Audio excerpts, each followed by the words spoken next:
আৰম্ভ হৈ গ'ল IPL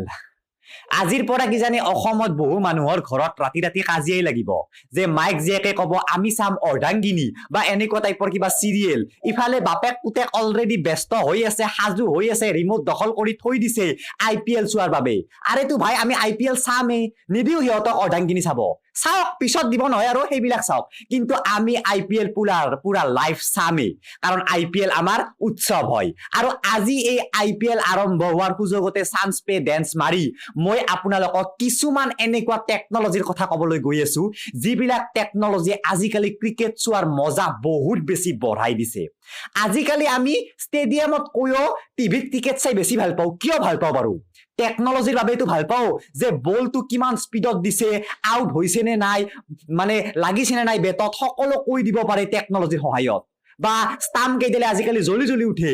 পুৰা মানে একদম হাই ফাই টেকনলজি এইবিলাক টেকনলজি কেনেকৈ ব্যৱহাৰ হয় কেনেকৈ কাম কৰে এই বিষয়তে আজি মই অলপ কিবা ক'বলৈ ওলাইছো মই গ্যাৰান্টি দিছো এই ভিডিঅটো চোৱাৰ পিছত আপোনালোকৰ এইবাৰৰ IPL চোৱাৰ মজা আৰু দুগুণে বাঢ়ি যাব তো বলক আমি ভিডিঅটো আৰম্ভ কৰো IPLৰ নিচিনাই চাওক পোন প্ৰথমতে যদি আমি টেকনলজিৰ কথা ক'ব লগা হয় আমি ক'ব লাগিব স্পাইডাৰ কেম বা স্পাইডি কেমৰ কথা কাৰণ আজিৰ পৰা 20-30 বছৰ আগত যদি আমি ক্ৰিকেটৰ কথা ভাবো বা ক্ৰিকেট চাইছিলো তাত কেনেকুৱা ধৰণৰ কেমেৰা ব্যৱহাৰ কৰা হৈছিল জাস্ট ষ্টেডিয়ামৰ ওপৰৰ এটা সাইডৰ পৰা কেমেৰা লগাই থৈ দিয়ে আমি জাস্ট এটা শ্বটে দেখি থাকো যে এনেকুৱাকে শ্বট আৰু সব ঠাইৰ পৰা নেদেখো কিন্তু আজিকালি যেহেতু এটা স্পাইডাৰ কেম ব্যৱহাৰ কৰা হয় চাৰিডাল ৰছীৰ সহায়ত যেহেতু এটা কেমেৰা ষ্টেডিয়ামখনৰ সকলো সাইডে ঘূৰি থাকে সেই কেমেৰাটোৰ সহায়ত সকলো সাইডৰ পৰা আমাক ফুটেজ দিব পাৰে আৰু এই কেমেৰাটো ধৰি ৰখা হয় চাৰিডাল এনেকুৱা টাইপৰ তাৰেৰে এই তাৰ কেইডাল দেখাত খুব সৰু সৰু কিন্তু তাৰ কেইডাল বহুত বেছি মজবুত এই তাৰ কেইডালৰ নাম হৈছে কেভলিয়াৰ বুলি কওঁ কেভলাৰ নাকি এনেকুৱা কিবা এটা নাম এই তাৰ কেইডালে এই যিটো কেমেৰা দেখিছে আপোনালোকে এই কেমেৰাটোৰ ওজন প্ৰায় 30ৰ পৰা 40 কেজি লৈকে এই ইমান ওজন ৰাখি থব পাৰে আৰু এই কেমেৰাটোৰ পৰা যিখিনি ফুটেজ এই ফুটেজখিনি এই যিডাল চাৰিডাল তাৰ আছে এই তাৰ কেইডালেৰে মানে কন্ট্ৰোল ৰুমলৈ যায় আৰু তাৰ পৰা যি মানে আহে যেনেকুৱা টাইপৰ কন্ট্ৰোল আহে তেনেকুৱা টাইপৰ কন্ট্ৰোল এই কেমেৰাটোও এই তাৰ কেইডালৰ সহায়তে লয় মুঠৰ ওপৰত এই তাৰ কেইডালে কন্ট্ৰোল কৰি আছে সম্পূৰ্ণ কেমেৰাটো যাৰ সহায়ত আমি এটা খুব এটা চাৰিওফালৰ পৰা ফুটেজ উপভোগ কৰিব পাৰো টিভিত এইটো গল নেক্সট এটা ইম্পৰ্টেন্ট টেকনলজি আহে সেইটো হৈছে হটস্পট বুলি হটস্পটটো এটা এনেকুৱা টেকনলজি যে কেতিয়াবা বলটো বেটত লাগিব পাৰে বেটত নালাগিব পাৰে কেতিয়াবা বলটো ভৰিত লাগিব পাৰে ভৰিত নালাগিব পাৰে এতিয়া যেটো আম্পায়াৰ হে আম্পায়াৰটো এজন মানুহে হিয়তো একদম ভগৱান নহয় যে একদম চাই থাকিব যদি আম্পায়াৰে এই বস্তুটো লক্ষ্য কৰিব নোৱাৰে তেতিয়া কেনেকৈ গম পাব বাৰু যে বেটত লাগিছিল নে লগা নাই বা এইটো কেচ মানে যদি ধৰে বেটত লাগি গৈছিল নে লগা নাই ইয়াৰ কাৰণে ব্যৱহাৰ কৰা হয় এটা টেকনলজি যাক নাম দিছে হটস্পট বুলি টেকনলজিটো এনেকুৱা যে ষ্টেডিয়ামৰ দুয়ো কাষে দুটা কেমেৰা লগোৱা থাকে যি দুটা কেমেৰা কাম কৰে ইনফ্ৰাৰেড টেকনলজিৰ সহায়ত এতিয়া এই কেমেৰা দুটাই এটা বস্তু চাই থাকে যে কোনখিনি ঠাইত গৰম উদ্ভৱ হৈছে যদি এটা বল বেটত লাগে নিশ্চিন্ত কথা সেই ঠাইখিনি গৰম হৈ যাব অলপ হলেও গৰম হ'ব বেটখনৰ বেলেগ সাইডতকে সো এই গৰমটো ৰঙা আকাৰে ধৰি ল'ব পাৰে এই হটস্পট নামৰ টেকনলজিটোৰ সহায়ত মানে ইনফ্ৰাৰেডেৰে আৰু কৈ দিব পাৰে যে হৈ দিয়ক লাগিছিল দিয়ক বেটত তাৰ মানে এইটো আউট আছিল দিয়ক হল তাৰ পিছত 3 নম্বৰ এটা এনেকুৱা টেকনলজি ব্যৱহাৰ কৰা হয় ক্ৰিকেটৰ সহায়ত যিটোৱে আমাক বহুত সহায় কৰিছে আৰু সেই টেকনলজিটোৰ নাম হৈছে স্কিকোমিটাৰ সৰি মোৰ ভুল হ'ব পাৰে কিন্তু স্কিকোমিটাৰে হয় স্কিকোমিটাৰটো হৈছে যে ষ্টামত এটা বহুত শক্তিশালী মাইক্ৰোফোন লগোৱা থাকে আৰু এই মাইক্ৰোফোনটোই শব্দবিলাক মানে চাই থাকে যে কিবা শব্দ আহিছে নে নাই যদি বলটো বেটত লাগিছে তেনেহলে নিশ্চয় তাত শব্দ হ'ব আৰু এই শব্দখিনি যদিও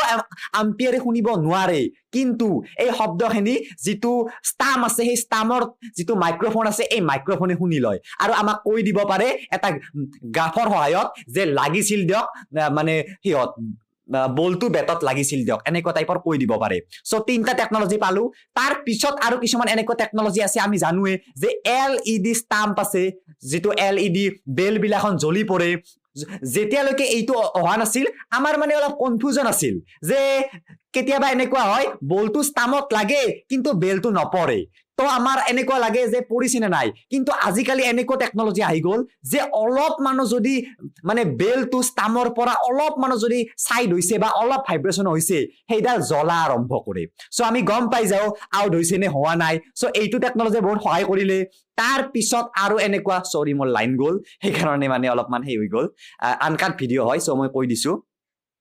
এইটো টেকনলজি গ'ল তাৰ পিছত আছে হক আই বুলি এটা টেকনলজি এই টেকনলজিটো বহুত বেছি পপুলাৰ আপোনালোকে নিশ্চয় জানে যে যেটো এলপিডব্লিউ ডিসিশন এই ডিসিশনটো বহুত বেছি কঠিন ডিসিশন এটা আম্পায়াৰৰ বাবেও আৰু সম্পূৰ্ণ খেলাখনৰ বাবে যে বলটো ষ্টামত সিধাই গৈছে নে নাই বলটো সঁচাকে ভৰিত লাগিছে নে নাই এইটো চোৱাৰ বাবে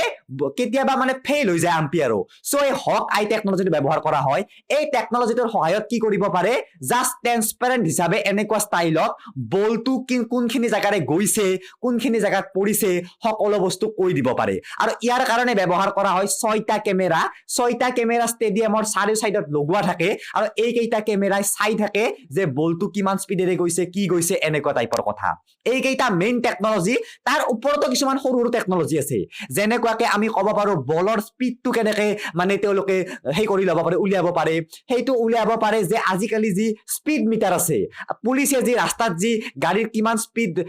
চাবলৈ ব্যৱহাৰ কৰে সেই সেম স্পিড মিটাৰ ষ্টেডিয়ামত থাকে সেই স্পিড মিটাৰৰ সহায়ত চাই থাকে বলটো কিমান স্পিডত গৈ আছে আৰু এইবিলাক পুৰা লাইভ নটিফিকেশন দি দিয়ে তাৰপিছত আজিকালি এনেকুৱা টেকনলজিও আহিছে যে বেট পেটতো আনকি সেন্সৰ লগাই থৈ দিয়ে বেট পেটৰ মুঠি বাটৰ ওপৰত এটা সৰু সেন্সৰ থাকে যিটো সেন্সৰৰ সহায়ত এইটো নিৰ্ণয় কৰি থাকে যে বেটসম্যান জনে মানে বেট পাত কিমান স্পিডত ঘুৰাইছে বা ইয়াৰ স্পিড কিমান বা কেনেকৈ ঘুৰাব পাৰিছে আজিকালি ইমান অদ্ভুত হৈ গৈছে কি ঠিক কালিলৈকে যদি বলটোতো কিবা এনেকুৱা টাইপৰ এটা ভিতৰৰ সৰু সেন্সৰ লগোৱা থাকে আৰু সেই সেন্সৰটোৰ সহায়ত বলটো কিমান স্পিডেৰে গৈছে তাৰ পৰা কৈ দিব পাৰে তেতিয়া হলে কি হ'ব আম্পায়াৰৰ কোনো প্ৰয়োজনে নাই কাৰণ কম্পিউটাৰ এটা আম্পায়াৰতকৈ বহুত বেছি ভালদৰে কাম কৰিব পাৰে আমি জানোৱে সো কালিলৈকে এনেকুৱা হৈ যাওয়াৰ চান্স আছে যে আম্পায়াৰ নাহে আৰু আম্পায়াৰ নাই সকলো কাম কম্পিউটাৰে হৈ আছে আৰু তো আপোনালোকে জানে আজিকালি ষ্টামত কেমেৰা থাকে যে ইয়াতো কেমেৰা থাকে হিয়াতো কেমেৰা থাকে সো মানে কেতিয়াবা আপোনালোকে ফুটেজ দেখে যে ষ্টাম কেমেৰাৰ সহায়ত দেখুৱাই আছে আমাক সো ইমান বেছি মানে টেকনলজি পাই গলো আমি ক্ৰিকেটৰ এই জগতখনত সো ক্ৰিকেট চাইও ভাল লগা হৈ গৈছে নেক্সট 2 মাহ আইপিএল আৰম্ভ হ'ব আপোনালোকে ক্ৰিকেট চাব ৰিভিউ আহিব তাত ৰিভিউ নামৰ যিটো প্ৰসেস এই প্ৰসেসটো টেকনলজিৰ বাবে তো আহিব পাৰিলে নহলে আৰু কেনেকৈ আহিব পাৰিলেহেঁতেন সো নিশ্চয় আশা কৰো ময়ো ক্ৰিকেট চাই ভাল পাওঁ কিন্তু ইমান ভাল নাপাওঁ যিমান ফুটবল চাই ভাল পাওঁ সৰি দিয়ক এইটো ক'বই লাগিব মই ফুটবল চাই বহুত বেছি ভাল পাওঁ ক্ৰিকেটো ভাল পাওঁ কিন্তু ধৰক ফাইনেল খেল বা সেমি ফাইনেল এনেকুৱা টাইপৰে সদায় নাচাওঁ আৰু আপোনালোকে নিশ্চয় চাই সো ভিডিওটো বনালো মোৰ ভিডিওটোৰ পৰা অলপ কিবা ইনফৰমেশন পালে আৰু ক্ৰিকেট চাই বেছি ভাল পাব নিশ্চয় আৰু যদি ভিডিওটো ভাল লাগিছে সকলো আইপিএল লাভাৰলৈ শ্বেয়াৰ কৰি দিয়ক আৰু শেষত মোৰ চেনেলটো সাবস্ক্ৰাইব কৰক এইখিনিত থকা ডিবি নামৰ সিম্বলটো ক্লিক কৰি আনকাট ভিডিও বনোৱাটো খুব কষ্টকৰ হা কি হ'ব আৰু বনাইছো হেপি আইপিএল